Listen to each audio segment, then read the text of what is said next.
El contrapunto de criar mis hijos y quedar tordillo cerca de las casas. El contrapunto de criar mis hijos y quedar tordillo cerca de las casas. Bueno, y esta es una mañana que se ha tupido de educación, educadores, memoria. Es impresionante. Les decíamos antes de la pausa de esto que estamos haciendo con el maestro, con el profesor César Escayola desde Tacuarembó. En esto que nos parece tan sano y tan necesario de que la historia de la educación del Uruguay quede registrada, que la conozcan las nuevas generaciones, no solo formalmente, que os diga, bueno, si vas y buscas en tal lado lo vas a encontrar.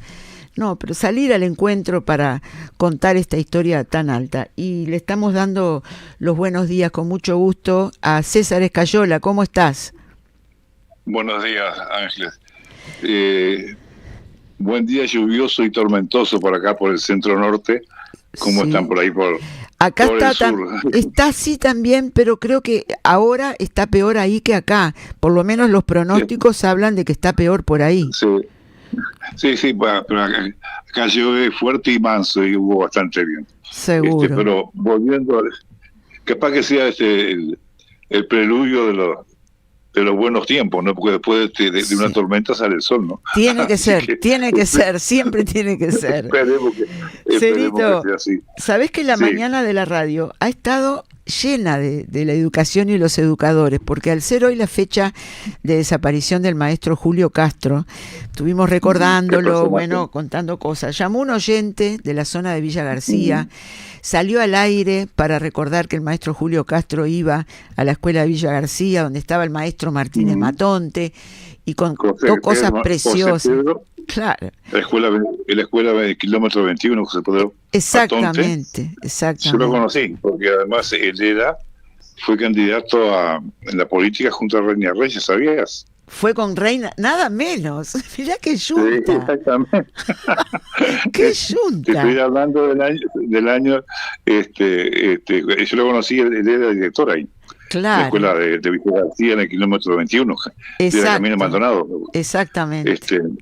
Bueno, ahora te estoy hablando de la década de 60, ¿no? Sí. Me acuerdo que Reina en clase nos decía justamente de la labor que hacía José Pedro. Pero bueno. Y de Julio Castro,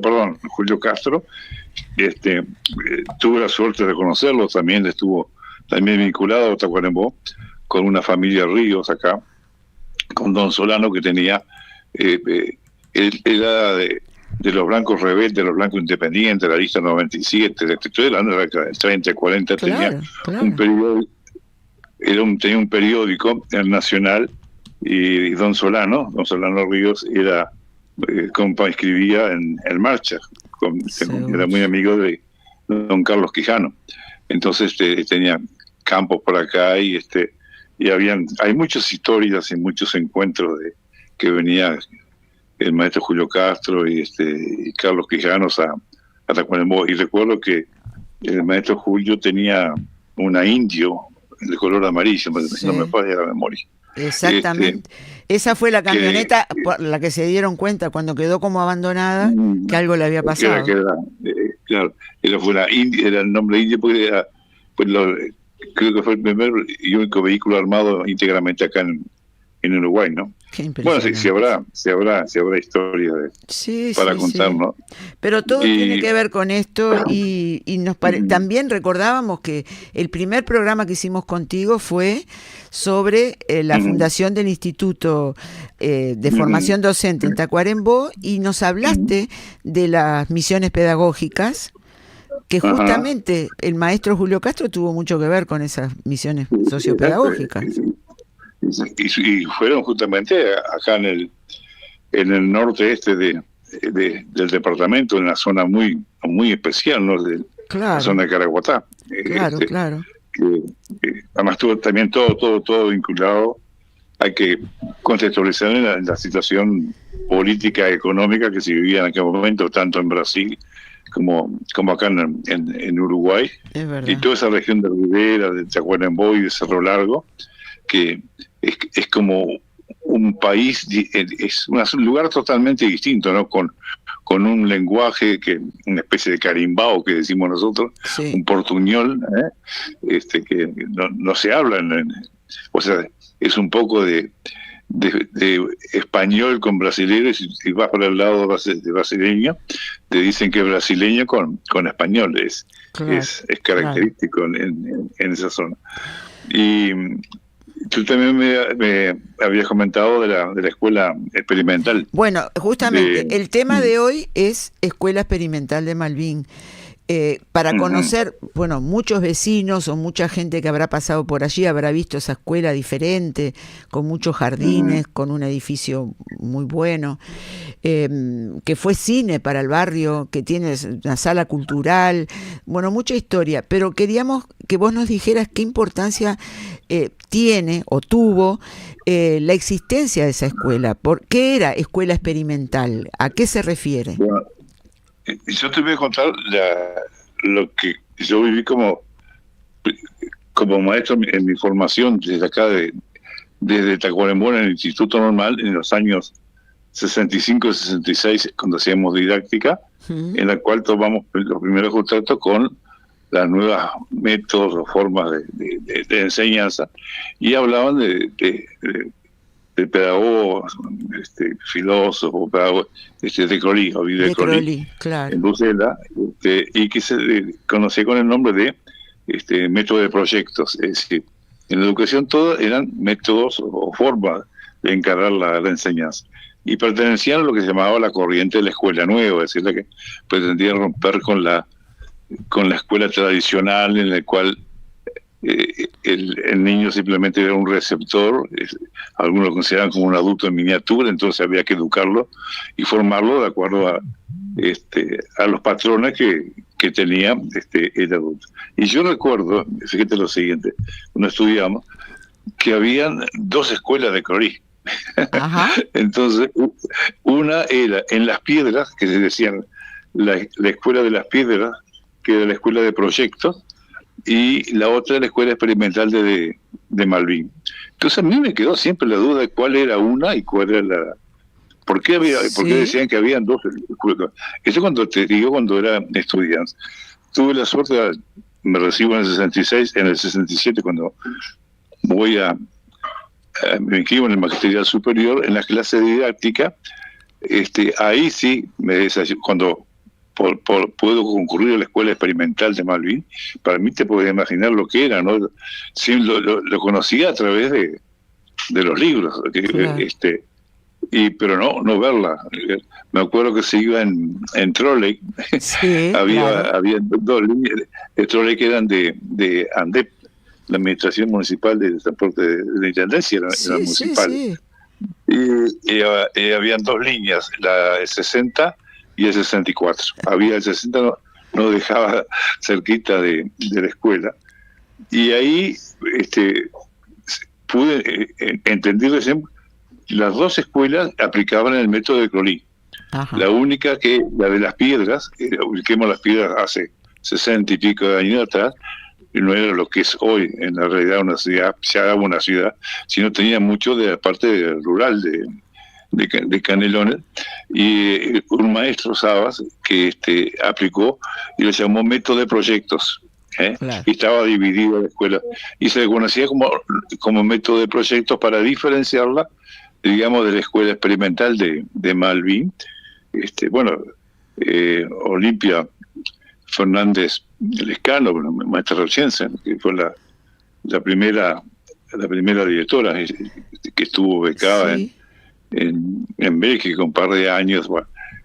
Y lo que yo recuerdo de la escuela estaba en un predio que tenía 6.000 y pico de metros cuadrados, o sea, prácticamente más de media manzana. Sí.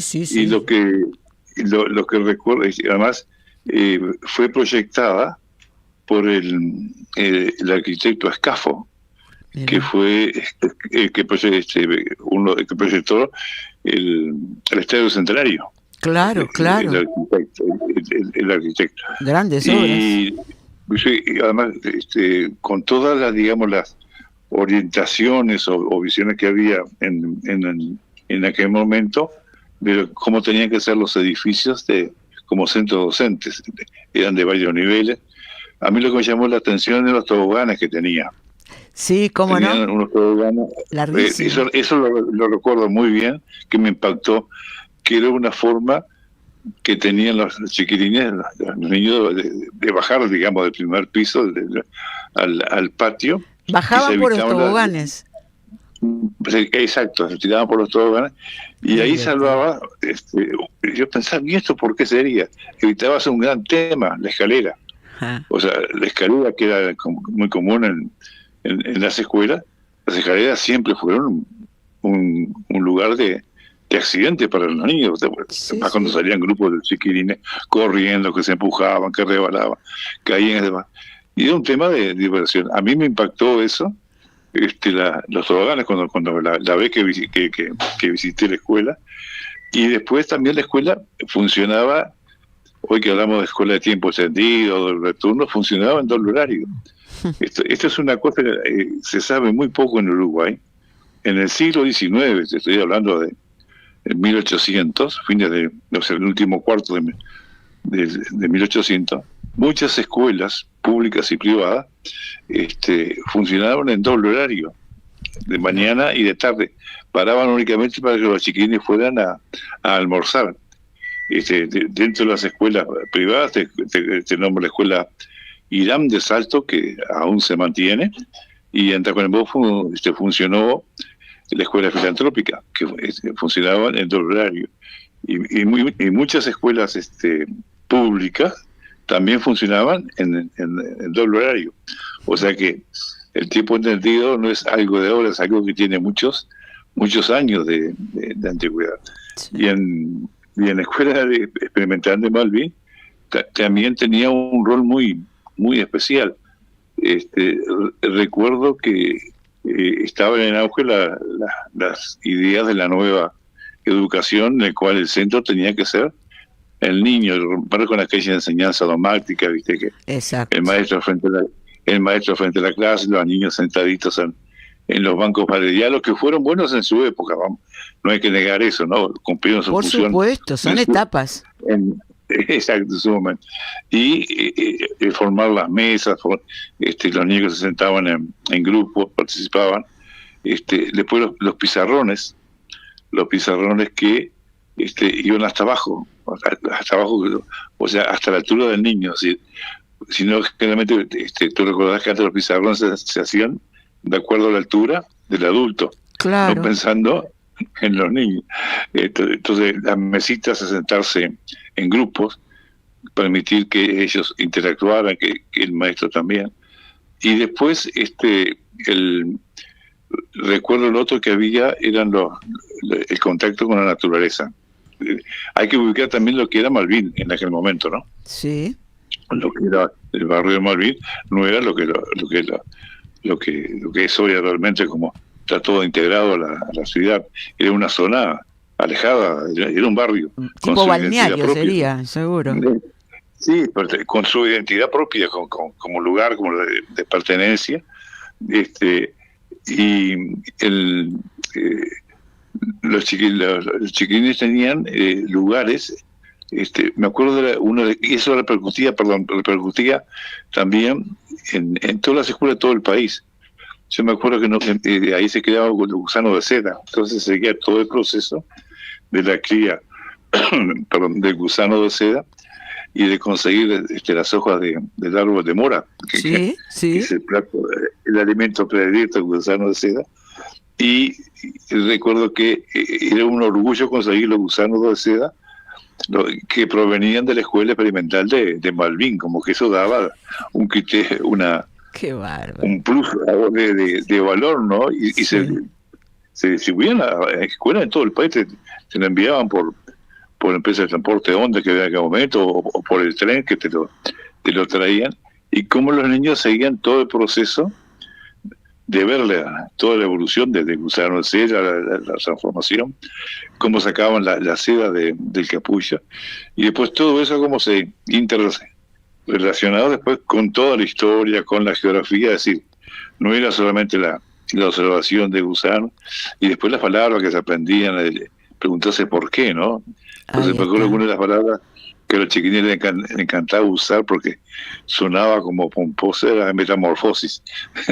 Entonces, Claro. buscar qué significaba. De Gusano Había la una mariposa. integración, exacto.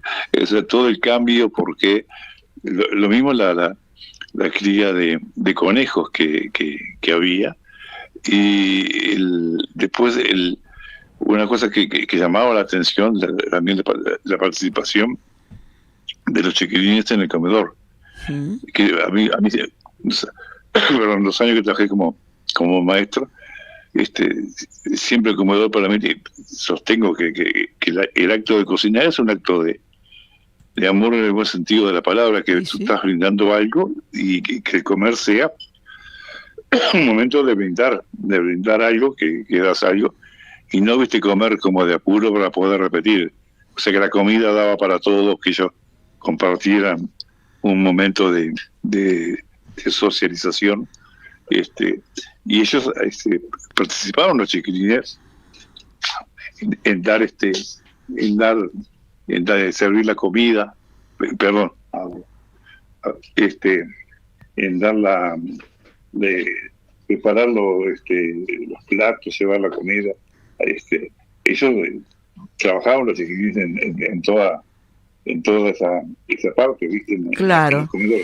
Ahora, Y en luego esto salía, que vos estás relatando, digo pensando en alguien que esté escuchando ahora, que diga, bueno, pero no lo ve novedoso el hecho de que haya un conejo en una escuela o cosas por el estilo. Recordemos lo que decía ahora César al principio, que esta escuela se fundó en 1927. Estamos hablando exacto. de métodos de la educación que de la mano de Ovid de Crowley llega al Uruguay, y eso se encuentra con una educación que era más bien encerrada dentro de la escuela, ¿no? Que era el niño sentadito allí, se aprendía todo de los libros, pero no se miraba mucho el medio en el que uno estaba. Esto hacía levantar la cabeza al niño y lo llevaba a observar, a experimentar, que eso no es ningún detalle menor. Experimentar es actuar. Además, y el tema de preguntarse cómo y por qué. Exactamente. ¿No? Porque una cosa es mirar y otra cosa es observar. Y pues no solamente el centro que es el niño, sino también que la escuela era el centro de la comunidad. Claro. Que nucleaba a los padres. Y por eso, en muchos edificios de la década del 20 y del 30, del 40, tenían salones de actos, escuelas que ya tienen casi 100 años, salones de actos en los cuales estaban acondicionadas para proyectar, para funcionar como cine, porque lo que había era el cine, sí, claro, en aquel momento, en esa época, ¿no? Tanto así que en todas las capitales, en casi todas las capitales departamentales de las escuelas viejas, tienen el salón de actos en los cuales se hacían representaciones teatrales y se presentaba cine. Y la escuela experimental de Malvin también tenía ese salón que estaba abierto a la comunidad. Sí. Y una de las cosas que también se conoce poco, la escuela experimental de Malvin tenía una estrecha relación con la colonia de vacaciones de Malvin. Ah, claro. Que ahí venían todos los niños. Ahí iban niños de todo el país, fundamentalmente del medio, o sea, de los que no eran, digamos, de la zona de las escuelas que estaban sobre la costa. Claro, ¿no? Claro. Aún hoy hay muchos niños que no conocen el mar, no conocen Montevideo. Sí, por más que lo puedan ver a través por internet o por video, pero presencialmente nunca fueron, ¿no? Entonces, lo que les llamaba la atención. Y en la década que yo conocí la colonia experimental de vacaciones de Malvin, era el único edificio que estaba en la punta ahí de la playa. Ahora está todo tapado por edificios, por rascacielos, ¿verdad? Sí. Y tú me habías comentado de la periodista Nelly Fernández, que la audiencia conoce, vamos a referirla para la audiencia. La audiencia conoce a Nelly, una periodista, una veterana periodista muy activa hasta el día de hoy, y que hace poco nos enterábamos que justamente a la escuela, al Instituto Magisterial de Canelones, le llegó la propuesta de pasar a llamarse Maestra Olimpia Fernández. Y Olimpia Fernández justamente era la hermana mayor de la madre de Nelly Fernández. Esto parece un chiste, ¿no? Exacto. Pero que bueno, que dicen que fue una gran maestra y que ella fue a Bélgica a estudiar con De Crolí este nuevo método. Estuvo 2 años en Bélgica y a la vuelta fundó la escuela. Que Nelly fue a aquella escuela con sus hermanos, fue a la primera escuela a la que asistieron, y que ella lo que más destacaba es que no era solo el aula, ahí almorzaban, descansaban después de comer, lo que vos decías, doble horario, y que había algunos sitios emblemáticos en esa escuela, el Rincón del Cuento, donde la maestra contaba historias. Eso, justamente el Rincón del Cuento, es algo que se extendió de ahí, de esa escuela, a todas las escuelas del país. Mira. Por ejemplo, te cuento como anécdota, estoy hablando de la década después de la apertura democrática, cuando volví a la escuela, siendo director de una escuela de acá de barrio, en la década de fines del 80, principios del 90, los viernes, a última hora, les leía cuentos a los chiquilines, ¿no? Entonces a ellos les encantaba y tomaba los cuentos de Guadía, por ejemplo, 20 mentiras de verdad. Eso, y a ellos les encantaba. Y había rescatado también, tú te acordarás, la edición de la publicación del Grillo. Sí, el Grillo. ¿Qué nivel? Que traía los cuentos de Juan el Zorro, ¿no? Seguro. Eso a los chiquilines les encantaba, ¿no? Y además, cómo cultivar lo fundamental que es la imaginación, es decir, porque se dejaba el suspenso. Y ahora, otra actividad que se hacía... Sí, no, dale nomás.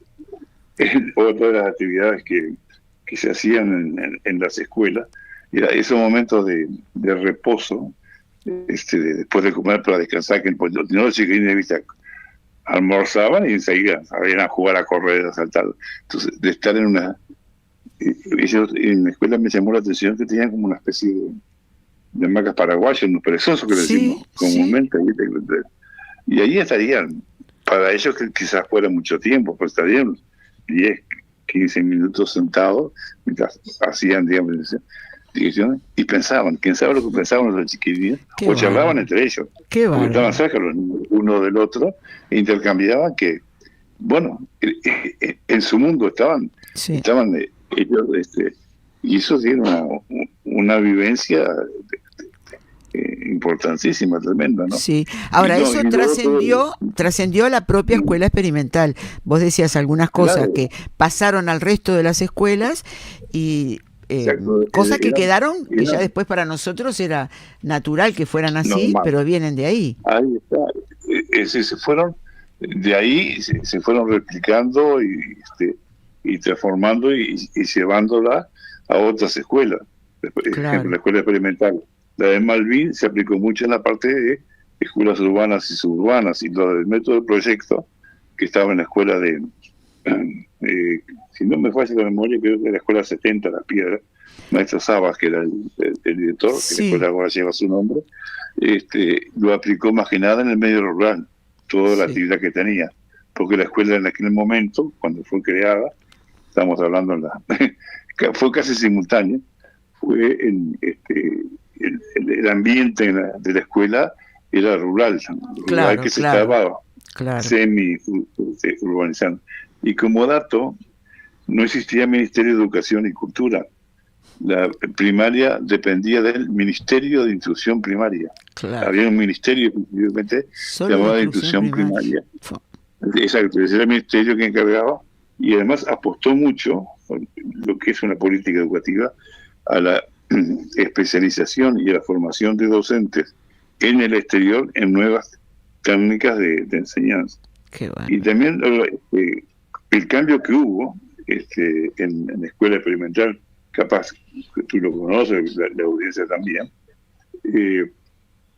en ese momento comienza en la década del 40, comienza también el método científico, buscar la figura de Clemente Stable, que tiene una gran potencia, y cambia la orientación, digamos, de Crowley, y está el método científico dirigido por Stable, que culmina con el plan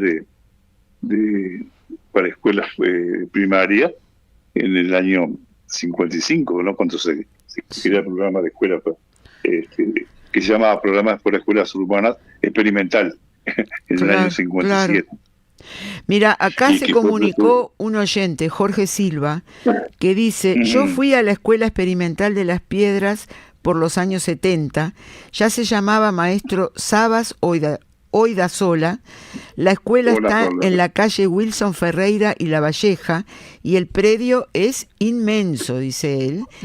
Y otra oyente nos manda un video, dice: este video tiene parte de la escuela, yo ahora te lo voy a pasar cuando terminemos para que lo veas, que también tiene parte de la escuela. Es increíble, ¿no?, que esto pase.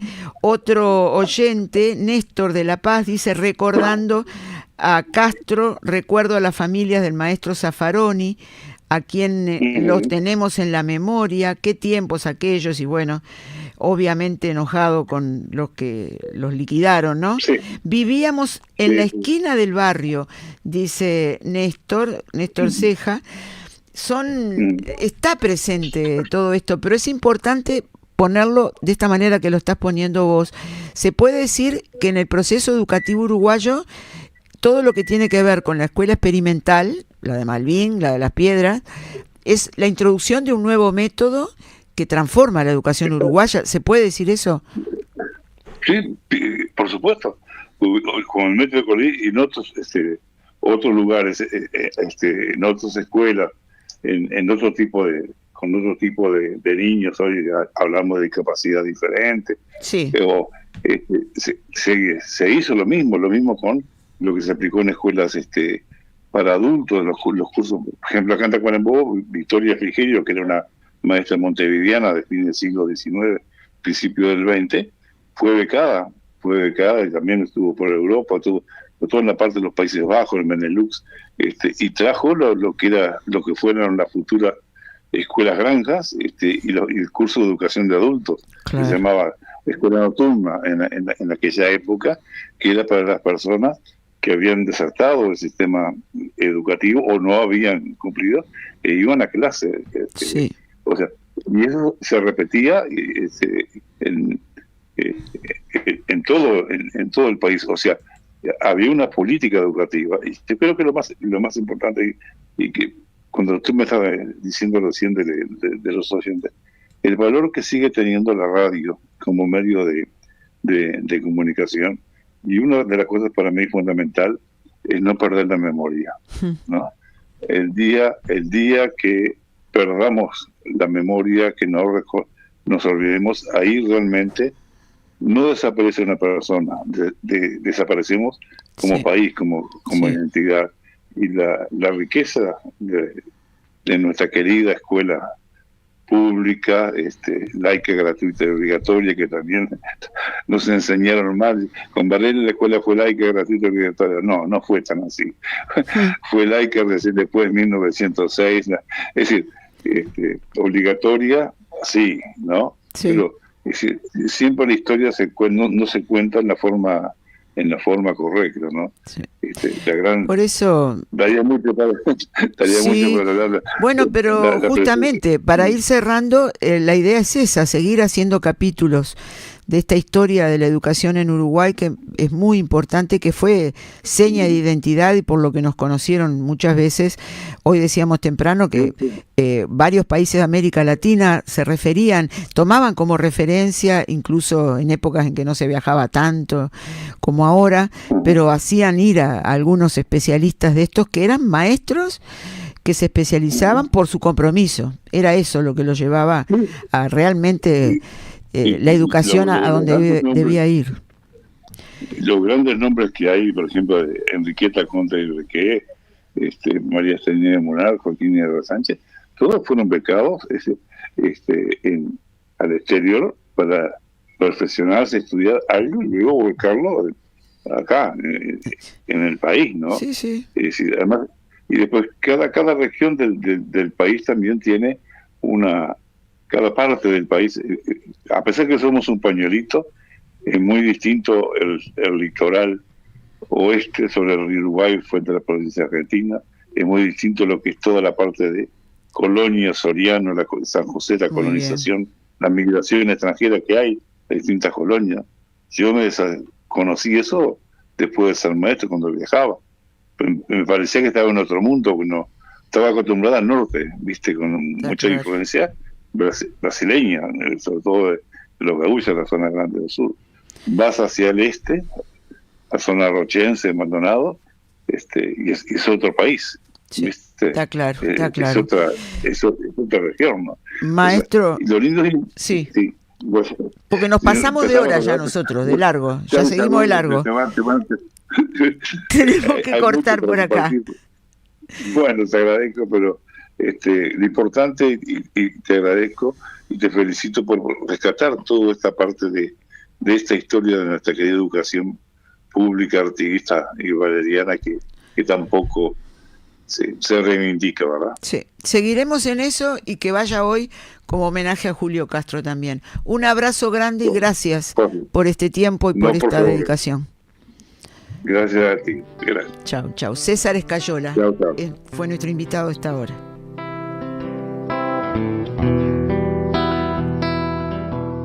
$30,000 son las voces que saludan